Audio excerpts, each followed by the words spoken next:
Hello everyone, good morning, welcome back to my new video. I hope তোমরা সবাই ভালো আছো আর আমরাও খুব ভালো আছি। সকাল সকাল দেখো কত কাচাকুচি হয়ে গেছে আর সব মাই কেচেছে। মা থাকলে তো এইসব কিছু আমাকে করতেই দেয় না, উনি সব কিছু কাচবে। আর ছাদে এসে লক্ষ্য পড়লো ড্রাগন গাছটা দিকে কি অবস্থা হয়েছে। এতদিন বাড়ি ছিলাম না, মানে গাছটা লাগানোর কয়েক মাস পরই আমি কনসিভ করি। তারপর তো আমি বাবার বাড়িতে চলে যাই। গাছটার তো একদম যত্নই নেওয়া হয়নি, আর গাছটার এত ডাল বেরিয়েছে সাইড থেকে, মানে ডালগুলো সব একসাথে হয়ে পচ ধরেছে। আর কোথায় থেকে উঠেছে দেখো, বাঁশের ভিতর থেকে দেয়াল বেয়ে কোথায় উঠেছে। এখানে রোদও পাইনি আর একদম সরু হয়ে গেছে। এবারে গাছটা দেখে যত্ন নিতে হবে, না হলে তো ফলই হবে না। দেখি কখন কেমন টাইম পাই, কারণ এখন বাবুকে সামলে উঠে টাইম পাওয়া তো মুশকিল আছে না। তারপর বাবুর আরও কিছু জামা ছিল, সেইগুলো মা কেচেছে, আমি ওপরে নিয়ে এসেছি। আমি বলেছিলাম যে আমি ধুয়ে নেবো, কিন্তু মা বললো না, আমি ধুয়ে দিচ্ছি, তুই টিফিনটা করে নে। সেইগুলোই এখন মিলে দিচ্ছে, আমি একটু হেল্প করছিলাম। তো চলো এগুলো মিলতে মিলতে তোমাদের কমেন্টের উত্তর দেওয়া যাক। আমার বেবি ফার্স্ট মুভমেন্ট করেছিল 20 সপ্তাহে।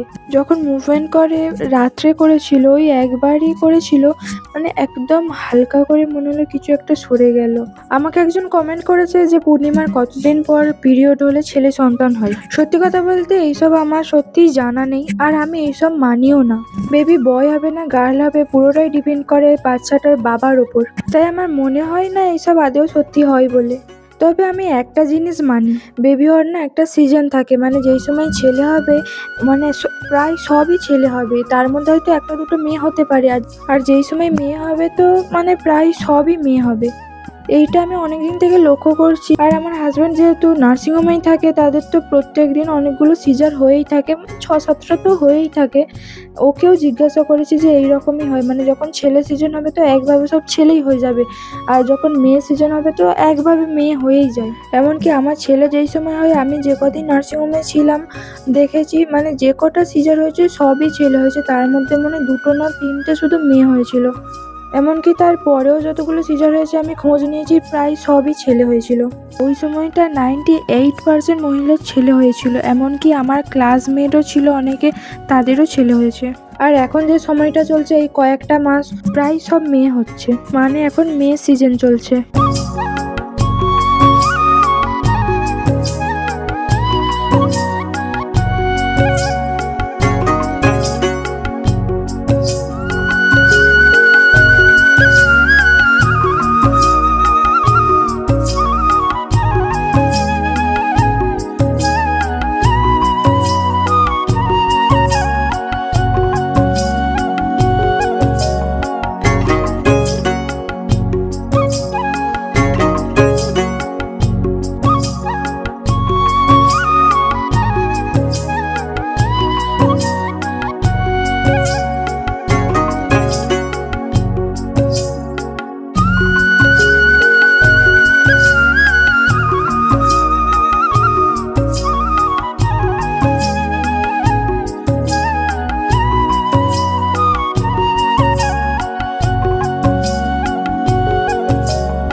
কদিন ভোর এত জামা কাপড় কাচা হচ্ছে, আমি এগুলো মিলে দিয়ে সবে নিচে যাচ্ছিলাম, যেতে যেতে দেখি মা আবার বেডশিট এসে সব কেচে নিয়ে আসছে।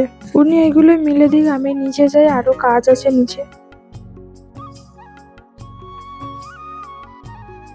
আমরা যেদিন বাড়ি আসি সেদিন বড় একটা আম গাছের ডাল ভেঙে পড়েছিল, সেইগুলোই সৌতিক কেটে কেটে রাখছে। আর এই যে এখন বয়ে নিয়ে যাচ্ছে, আর তাতান্ত তার ঠাম্মির কোলে ঘুরছে বিকেলবেলা, তার দাদাইও আছে সঙ্গে।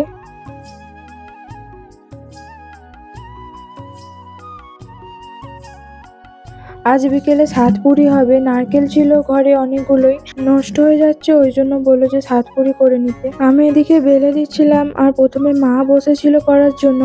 যেহেতু মা সে এইগুলো করেনি, এখানেই আমি এসে শিখেছি, ওইদিকে এইসব খাই না, ওই জন্য মা অতটা ভালো করে করতে পারিনি। তারপরে সৌথিক বসলো, ওকে বললাম যে তুমিই বসো। আর এই সাতপুরিটা এমন, অল্প ময়দা মাখলেও সেই বেড়ে যায়। প্রথমে দেখলে মনে হবে অল্প হবে, কিন্তু সেই অনেক বেড়ে যায়। যেগুলো বেড়ে যাচ্ছিলো সেইটা মা এখন মাখিয়ে দিচ্ছে। আমি এখন এই ভাজতে এসছি, আর এদিকে দাদুর জন্য চাও বসিয়ে দিয়েছি। আর দুধের প্যাকেটটাও বের করে রেখেছি ফ্রিজ থেকে, ঠান্ডাটা একটু কমুক। দাদুর চা হয়ে গেলে আমাদের সকলের জন্য চা বসিয়ে দেবো।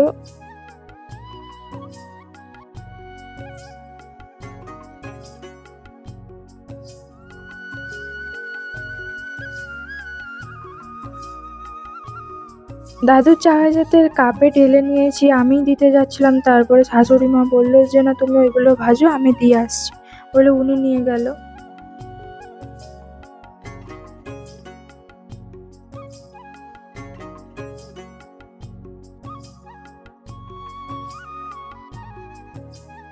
সাতপুরি ভাজা হয়ে যেতে এই যে পাঁপড়গুলো ছিল অনেকদিন থেকেই পড়ে আছে, নষ্ট হয়ে যাচ্ছিল, ওই জন্য ওইগুলোই ভেজে নিচ্ছি, চায়ের সাথে খাওয়া হবে। আজ ভিডিওটা বেশি বড় করলাম না। আর আমার ভিডিও ভালো লেগে থাকলে অবশ্যই চ্যানেলটি সাবস্ক্রাইব করে আমার পাশে থাকবে।